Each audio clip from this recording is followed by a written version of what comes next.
नमस्कार दोस्तों, मैं सुखदेव साहू आज आपको बताऊंगा कहरवा वाद्य।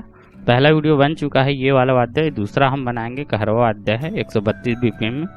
तो हम यहाँ से अपना टेम्पो 132 डाल लेते हैं, इस तरह से ओके करेंगे।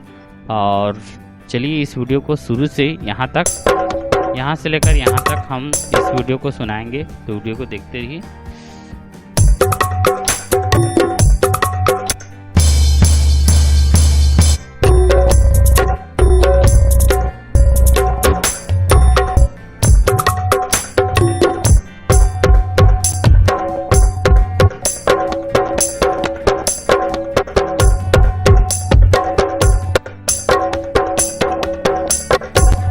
सभी ताल है, बीच बीच में यूज कर सकते हैं।